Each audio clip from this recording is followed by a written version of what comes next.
नमस्कार, मैं पंडित सतवंश शर्मा ज्योतिष संसार द्वितीय देखने वाले सभी दर्शकों का हार्दिक स्वागत करता हूं, अभिनंदन करता हूं अपने इस प्रोग्राम में जिसका नाम है ज्योतिष संसार द्वितीय।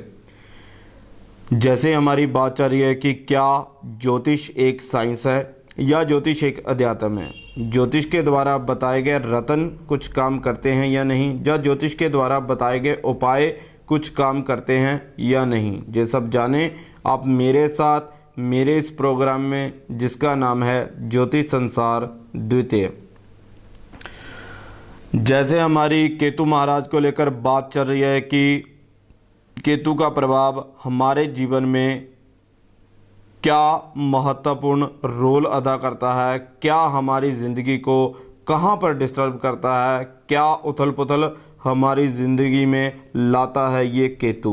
तो कल तक हमने बात की थी कन्या लगन वालों की कि कन्या लगन वालों के अष्टम भाव में चल रहे हैं केतु महाराज। अष्टम भाव जिसे आयु का भाव, मृत्यु का भाव कहा जाता है। आठवां घर पाँव भी देखे जाते हैं, जिसे कि हम लेफ्ट हैंड साइड का पाँव कहें तो उसे हम आठवें घर से कंसिडर करते हैं।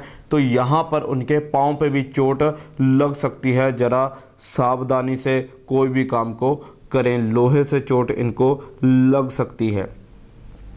आइए आगे बात करते हैं तुला लगन वालों की। तुला लगन शुक्र का लगन, लगन में राहु देव विराजमान है और सातवें घर में केतु महाराज विराजमान है। सातवां घर जीवन साथी का घर, सातवां घर डेली इनकम का घर, सातवां घर व्यवसाय का घर। केतु के यहाँ पर विराजमान होने से इनके पेट में ट्रबल आ सकती है, क्योंकि सातवें घर से हम लोअर पार्ट्स पेट को भी देखते हैं। तो अगर यहाँ पर केतु महाराज विराजमान हो चुके हैं अपनी दशा लेकर या गोचर के रूप में यहाँ पर विराजमान हैं और बाय बर्थ किसी की पत्री में केतु साथ हुए और मैरिज को लेकर अगर कहीं अनबन हुई तो भैया डिवोर्स हो सकता है, तलाक तक के चांस इन लोगों के बने हुए हैं। ज़रा सावधानी से अपने जीवन को जिएं, सभी की बात माने, बड़ों की रिस्पेक्ट करें, क्योंकि थोड़ा सा कहीं ना कहीं गलती आपकी भी होगी अगर कहीं पर कोई रिश्ता टूटता है तो। क्योंकि केतु जब साथ में आता है तो राहु लगन में होता है, तो राहु लगन वाला थोड़ा सा जिद्दी स्वभाव का इंसान होता है, तो अपनी जिद को कंट्रोल करें। तो ये तो थी तुला लगन वालों की कि तुला लगन वालों के रिश्ते पर असर पड़ सकता है, कहीं ना कहीं उनको नुकसान का सामना करना पड़ सकता है। आगे बात करते हैं वृश्चिक लगन वालों की। वृश्चिक लगन वालों के केतु छठे घर में चल रहे हैं। छठा घर रोग, कर्जा और शत्रु का घर होता है। छठा घर नानकों का भी होता है। केतु के यहाँ विराजमान होने से नानका परिवार में नुकसान हो सकता है, मामाओं के साथ कोई ना कोई अनबन हो सकती है, और केतु छठे विराजमान होने से आपको रोग, कर्जा, शत्रु सता सकते हैं, जिसकी वजह से आपको कोर्ट कचहरी का मुख भी देखना पड़ सकता है। ये तो थे केतु महाराज की छठे घर में होने की वृत्ति की क्या करते हैं केतु महाराज। छठे जब केतु आ जाता है तो आई साइड भी कर देता है, आँखों की रोशनी मध्यम हो जाती है, सर भारी रहने लग जाता है। केतु जब छठे आता है तो सबसे पहले नज़र को वीक करता है।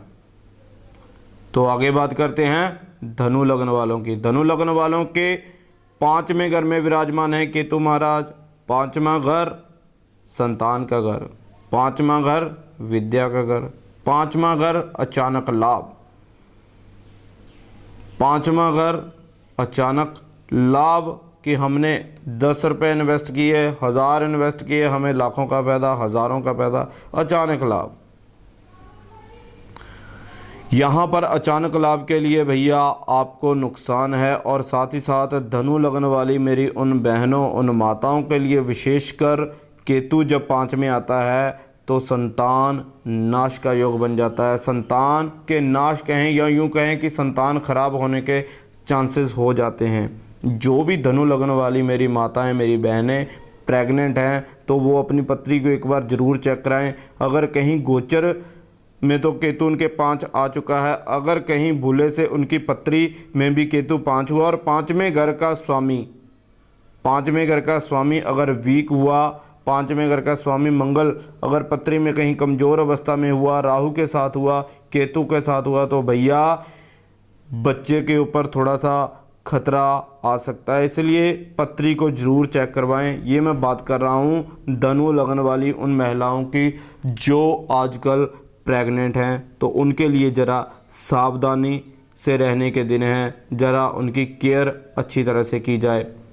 मकर लगन के चौथे घर में चल रहे केतु महाराज, इनको माता के साथ कहीं ना कहीं परेशानी में ले जा सकते हैं। माता के साथ इन लोगों की अनबन हो सकती है, क्योंकि चौथा घर रूल करता है हमारी पत्री में माता को। चौथे घर से हम क्या देखते हैं? भूमि देखते हैं। चौथे घर से हम क्या देखते हैं? वाहन देखते हैं। चौथे घर से हम तमाम ज़िंदगी के ऐशो आराम, सुख सुविधाएं देखते हैं। तो जब केतु का वास चौथे घर में आ जाता है तो क्या होता है? अपनी माता से दूर होता है व्यक्ति। यूँ कहें कि विदेश जाने के योग इनके बने हुए हैं। बात कर रहा हूँ मैं मकर लगन वालों की। मकर लगन वालों के चौथे घर में केतु महाराज होने की वजह से भैया इनको विदेश जाने का सुनहरा अवसर है। माता की सेहत को कष्ट हो सकता है, गाड़ियों का नुकसान हो सकता है, प्रॉपर्टी सेल हो सकती है, घर बिक सकता है, घर में परेशानी आ सकती है। सावधानी से रहने के दिन है। केतु का वास होता है, फिर से याद दिला दूं, खट्टे में, खट्टे नींबू के अचार में, आम के अचार में, इसका सेवन कभी ना करें। खट्टा नींबू का अचार ना खाएं, आम का अचार ना खाएं, केतु को एक्टिवेट ना करें। लहसुनिया नग, टाइगर स्टोन कभी ना पहने। जो लोग टाइगर स्टोन पहनकर बैठे हैं, लहसुनिया पहनकर बैठे हैं, वो तो केतु को एक्टिवेट करके बैठे हैं। भूले से अगर उनकी पत्री में केतु उनके योगकारी ग्रह के साथ, गुरु के साथ, शनि के साथ, राहु के साथ, यूं कहें कि सूर्य के साथ हुआ तो नाम जश इज्जत खराब कर देगा। शुक्र के साथ हुआ तो पत्नी के साथ अनबन हो जाएगी। अगर स्टडी एज में हो, लवर की एज में हो, तो गर्लफ्रेंड के साथ परेशानी आ जाएगी। जेब में पैसा कभी नहीं टिकता जिन्होंने लहसुनिया नग पहना हुआ है। एक लहसुनिया स्टोन और दूसरा गुमेद, ये दो स्टोन आपकी ज़िंदगी को बर्बाद कर देते हैं। ऐसा नहीं कि ये दो स्टोन आपकी ज़िंदगी को बर्बाद कर सकते हैं, सकते नहीं, कर देते हैं। गुमेद स्टोन कभी ना पहने, लहसुनिया स्टोन कभी ना पहने। कोई और स्टोन पहने या ना पहने, लेकिन ये स्टोन अगर गर्दन पे तलवार भी आपके कोई दर्द है ना कि भाई मैं आपकी गर्दन काट रहा हूँ, तो भी कभी ना पहने, क्योंकि इससे राहु और केतु एक्टिवेट हो जाते हैं। जब राहु एक्टिवेट हो गया या केतु एक्टिवेट हो गया तो आपका मन परेशान हो जाएगा, आपको टेंशनों में ले जाएगा। अब गुमेद का मैं आपको एक रिज़ल्ट बता देता हूं कि गुमेद का रिज़ल्ट क्या होता है, तो उस रिज़ल्ट से ही आप निर्णय लीजिए कि पहनना है या नहीं पहनना। मान लीजिए आपके पेट में या हार्ट में कहीं हल्की सी तकलीफ़ है, दर्द हो रहा है, तो आप चुपचाप गुमेद पहन लें। चुपचाप किसी को ना बताएं, आप गुमेद पहन लें। मेरी गारंटी है कि ठीक 8 घंटे के बाद, 11 घंटे के बाद वो आपके पेट का दर्द या हार्ट का दर्द शांत हो जाएगा। आप प्रसन्न, वो पेट का दर्द, वो हार्ट का दर्द आपका ठीक हो जाएगा, शांत हो जाएगा। ठीक नहीं कहेंगे, उसे कहेंगे शांत हो जाएगा। लेकिन अंदर ही अंदर एक बीमारी बनती जाएगी। अल्सर बन जाएगा, कैंसर बन जाएगा। पेट का कैंसर हो जाता है उन लोगों को, हार्ट की बाईपास सर्जरी करवानी पड़ती है। जब एक दिन फिर बहुत ज़्यादा बीमार हो जाते हैं, जब उस स्टोन से भी कंट्रोल नहीं होती बीमारी, अंदर जो पनपती रहती है, एक बीमारी जब एक विशाल रूप धारण कर लेती है, और फिर जब आप डॉक्टर के पास जाते हैं तो डॉक्टर कहते हैं भाई बाईपास सर्जरी होगी, आपके तो पेट का ऑपरेशन होगा। ये कारण है आपका वो गुमेद स्टोन। अगर आपने गुमेद पहना, हल्की सी बीमारी को लेकर आप गुमेद पहन लो भैया, वो पेन 2 मिनट के लिए 10 मिनट के लिए शांत हो जाएगा, लेकिन अंदर ही अंदर आपके शरीर को खोखला कर देगा, बेजान कर देगा।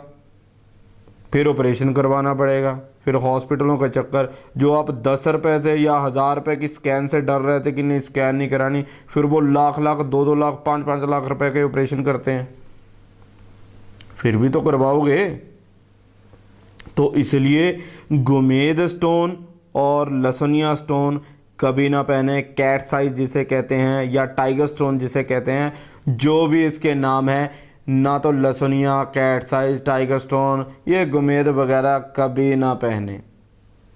अगर पहनोगे तो भैया परेशान आप खुद होगे, इसमें किसी भी ज्योतिषी का या किसी का लेन देन कोई नहीं होगा। मैंने आपको यहाँ से जो बात बतानी थी मेरे उन सज्जनों के लिए है जो गुमेद और लसुनिया के सहारे ज़िंदा रह रहे हैं। तो भैया ज़िंदा नहीं, आप अपनी मौत की तैयारी कर रहे हैं भैया। आपको वो नुकसान झेलने पड़ सकते हैं जिससे कि आपके घर में पुत्र पे कष्ट आ सकता है, पैसे पे कष्ट आ सकता है, बुजुर्गों पे कष्ट आ सकता है। राहु जिस भी ग्रह के साथ बैठा होगा, आप गुमेद पहन लो तो भैया वो ग्रह खराब हो जाएगा। केतु जिस भी ग्रह के साथ बैठा, अगर शुक्र के साथ बैठा, आप लसुनिया पहन लो, आपकी पत्नी के साथ अनबन हो जाएगी।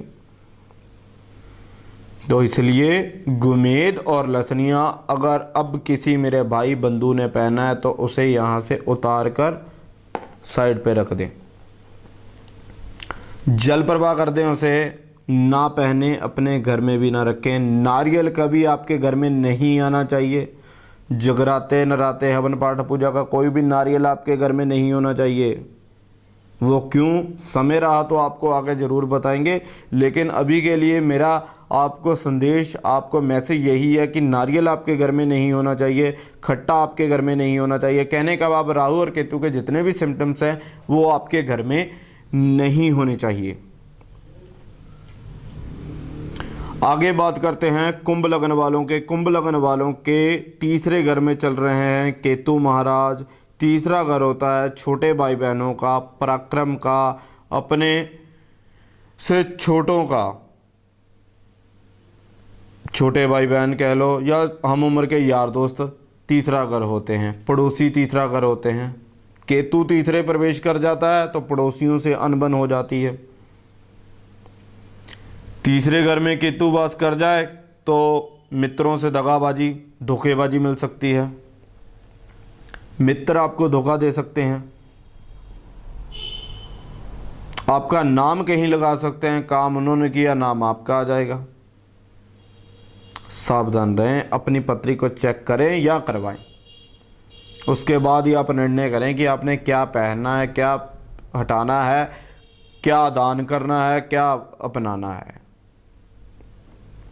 तो ये तो था कुंभ लगन वालों के तीसरे घर में केतु महाराज। उनके कंधे में प्रॉब्लम देंगे, कंधे में कहीं ना कहीं चोट लग सकती है। सावधानी से वाहन को चलाएं, सावधानी से कोई भी काम करें, उनके चोट लगने के आसार हैं। ये तो बात थी कुंभ लगन वालों की। अंततः बात करते हैं हम मीन लगन वालों की। मीन लगन वालों के दूसरे घर में चल रहे केतु महाराज उनकी वाणी में तेजी ले आएंगे, खान पीन की आदत को तेज कर देंगे।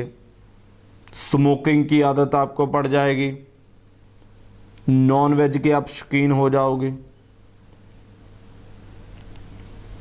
नॉन वेज के शौकीन हो जाओगे, धर्म से अलग हो जाओगे, नास्तिक बन जाओगे। ये बात कर रहा हूँ मैं मीन लगन वालों की। मीन लगन वालों के दूसरे घर में केतु महाराज चल रहे हैं तो केतु वाणी में तेजी ले आएंगे। रूड लैंग्वेज, अभद्र भाषा आप बोलना शुरू कर दोगे। ससुराल पक्ष में आपको प्रॉब्लम आ सकती है, ससुराल के साथ आपकी अनबन हो सकती है, पत्नी के साथ आपके मनमुटाव हो सकते हैं, घर में कले क्लेश रह सकती है। क्या करें? खट्टा नींबू का अचार दान करें। 11 नींबुओं की माला बनाकर शनिदेव की मूर्ति के ऊपर चढ़ा करें। 11 नींबुओं की माला बनाकर शनि देव की मूर्ति के ऊपर चढ़ाकर आएं। शनिवार सूर्य अस्त होने के बाद केतु ठीक हो जाएगा और आपको आ रही प्रॉब्लम्स सब दूर हो जाएंगी। ये तो था केतु महाराज का विषय हमारी पत्री में, ये तो था केतु महाराज का गोचर हमारी पत्री में कि कैसे हमारे जीवन को प्रभावित करता है केतु। अब समय तो इजाज़त नहीं दे रहा, तो इसी के साथ अपनी वाणी को विराम देते हुए आपसे इजाज़त चाहता हूँ। तब तक के लिए आज्ञा दीजिए। नमस्कार। हमारा पता नोट करें, हाउस नंबर 42, गली नंबर 1, नजदीक श्री राम शरणम भवन, न्यू टीचर कॉलोनी, नमा शहर। Mobile number 9872065787। शुक्रिया।